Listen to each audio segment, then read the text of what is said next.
भूर्भुवः स्वः तत्सवितुर्वरेण्यं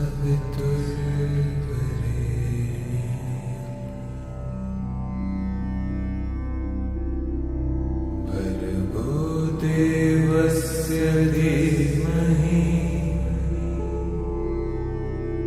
धियो यो नः प्रचोदयात्। इस धरा पर जिसने भी जन्म लिया उसे एक न एक दिन जाना पड़ता है, पर कुछ लोग अपने सत्कर्मों से ऐसी अमिट छाप छोड़ जाते हैं जो सैकड़ों हजारों के लिए प्रेरणा एवं ऊर्जा का स्रोत बन जाती है।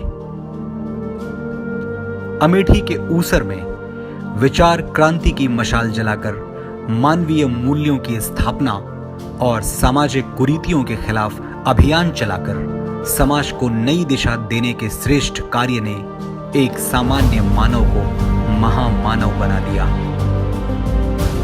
डॉक्टर सुरेंद्र प्रताप सिंह, जिनका जन्म जनपद सुल्तानपुर के रसूखदार परिवार में गुन्नौर ग्राम के जमींदार बाबू विक्रमादित्य सिंह के आंगन में हुआ।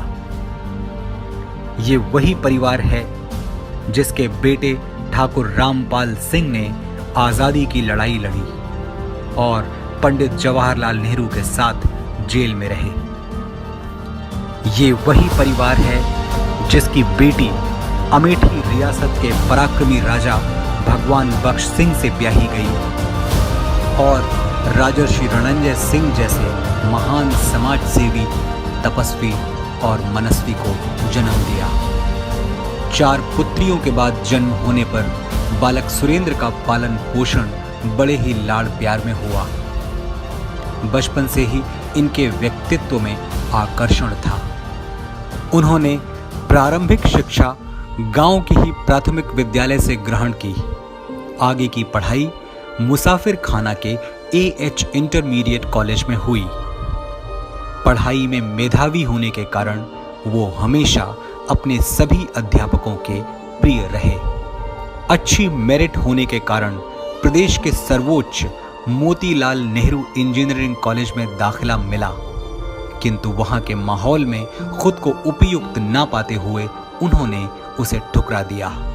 प्रशासनिक सेवा में जाने की इच्छा के साथ इलाहाबाद विश्वविद्यालय से BSc और MSc की शिक्षा ग्रहण की। फिर PCS की परीक्षा भी उत्तीर्ण की, किंतु पारिवारिक जिम्मेदारियों और सामाजिक दायित्वों का निर्वहन उन्होंने अधिकारी की कुर्सी से ज्यादा महत्वपूर्ण समझा। वो PCS की नौकरी ठुकराकर अमेठी नरेश पूज्य महाराज राजर्षि रणंजय सिंह के सानिध्य में अमेठी के RRPG महाविद्यालय में प्राध्यापक के पद पर नियुक्त हुए। थोड़े ही समय में अपने ज्ञान, व्यवहार और स्वभाव के कारण छात्रों और साथ ही अध्यापकों के प्रिय बन गए।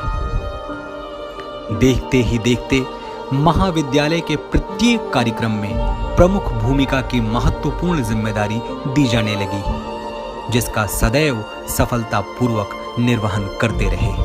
1979 में प्रथम बार परम पूज्य गुरुदेव पंडित श्री राम शर्मा आचार्य के दर्शन से ऐसा प्रभाव पड़ा कि उन्हीं के होकर रह गए। मानव जीवन को एक लक्ष्य मिल गया। समाज सुधार की ऐसी धुन लगी कि घर घर पहुंचकर ज्ञान यज्ञ की ज्योति जलाई। अमेठी में गायत्री शक्तिपीठ के निर्माण का संकल्प लेकर अपनी दृढ़ इच्छा शक्ति का परिचय दिया। यहां तक कि 2 वर्षों तक गायत्री माता की मूर्ति की स्थापना तक नमक और चीनी त्याग कर अस्वाद भोजन के व्रत का पालन किया।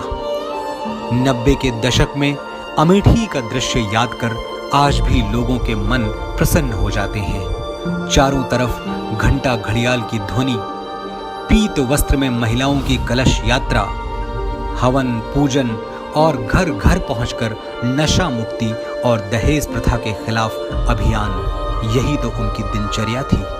समय बीतता गया, मिशन के कार्यक्रम आगे बढ़ते गए। नारी जागरण अभियान की शुरुआत तो अपने घर से ही की।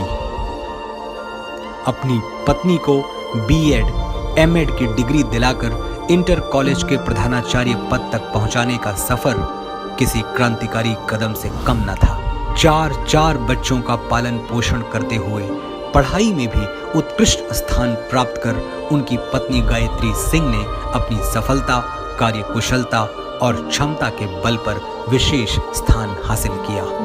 सब कुछ अच्छा चल रहा था। बड़े हो रहे बच्चे शिक्षा के क्षेत्र में अच्छा करते हुए अपने भविष्य की नींव मजबूत कर रहे थे। तभी सहसा ऐसा हुआ जिसकी किसी ने कल्पना नहीं की थी। जन जागरण, विचार क्रांति एवं 21वीं सदी उज्जवल भविष्य का नारा देने वाला मसीहा हम सबको बिलखता छोड़कर हमेशा हमेशा के लिए चला गया। ना हाथ थाम सके, ना पकड़ सके दामन, बहुत करीब से उठकर चला गया कोई।